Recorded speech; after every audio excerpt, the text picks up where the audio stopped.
Hi, welcome to our first mini lecture in Career Development 1.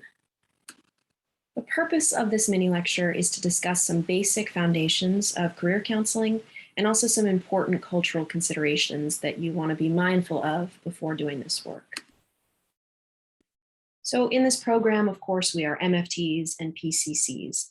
We may be hired at some point to be career counselors, but our lens will really be different. As psychotherapists, we will be thinking about relationships, we'll be linking patterns. And I think this is a really good thing. I think this really serves our clients well.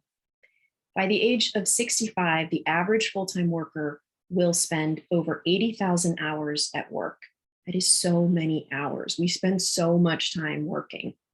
And our jobs can really touch every part of our being. So whether you are officially, your job title is officially career counselor, or whether you are a psychotherapist in private practice or some other clinical setting, you will be discussing these work issues with clients. So of course, career counseling, traditional career counseling and personal counseling or psychotherapy were built on different foundations. But for our clients, these work issues are really interwoven. Career and job issues cause major distress, we know that, and how and who we are in our personal life informs how and who we are at work and vice versa. Mental health affects work, work affects mental health. So our goal, as always, is to view our client holistically, the behavioral, physical, emotional, cultural, etc. This is all part of the greater context that we really need to be paying attention to. So counseling, career counseling, psychotherapy, any kind of counseling is not necessarily available to everyone. Some folks may not even know it exists. Maybe there are barriers to treatment, barriers to services, maybe, or not maybe, we know that services are often really expensive. And then once people are in treatment or are in counseling, not everyone can spend time exploring their interests and what they may be good at. They also may not be able to invest in additional training. That's really an economic luxury, so something for us to be thinking about. We always need to have an understanding of where our clients are coming from. How might the workforce or the workplace be for them? Are there individual bathrooms? What's the accessibility? Are they the only person of color at a company? How might this person be treated or viewed in the workplace? Always thinking about intersectionality, how parts of a person are interwoven.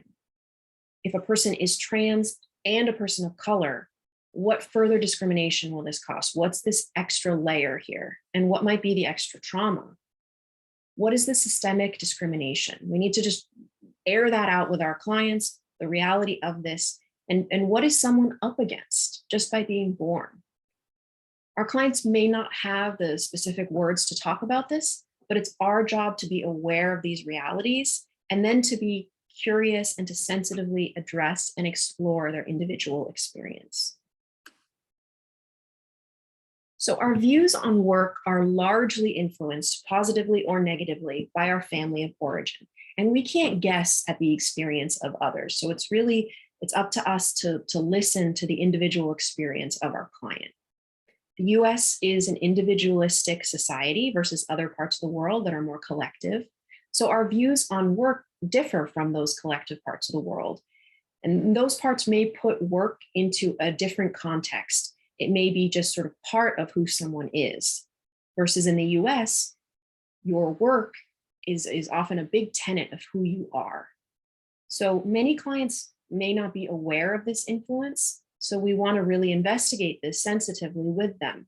How does this influence their view of self, their view of their work, of their accomplishment? And also, how might one's family feel about their choices or trajectory? That'll be more important to folks who are part of a collective culture, but it may still be important to folks part of this individualistic society. So as counselors, we don't need to pinpoint specifics of their past in their life, but we can if they want to investigate that. But we do need to acknowledge the reality of these influences on the client's trajectory and choices. And again, keeping it all in context, the whole picture. Clients may be navigating multiple cultures and receiving conflicting messages. So what does it mean for or to a client to be bicultural? What if they're not able to acculturate? What is their work experience and what's that like for them? Research shows that bicultural individuals tend to have a strong sense of well-being. So we really want to ask them and investigate, examine what are their sources of cultural strength. And we really want to highlight that strength and resilience. That's really quite impressive to be able to navigate that bicultural existence. So we're fed a lot of messages, a lot of conflicting messages about work. I won't read these to you, but we're all aware of them, and we need to be mindful of them when working with our clients.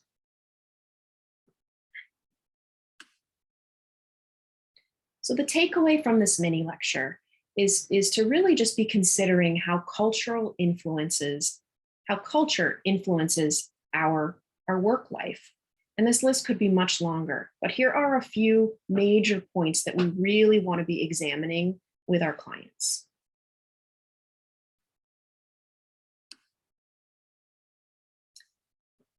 And from a practical perspective, I want to help in addressing all of this greater context in practice. So instead of reading a list of things to you here in this lecture, I've put together a list and you'll find it in the resource folder on Sakai.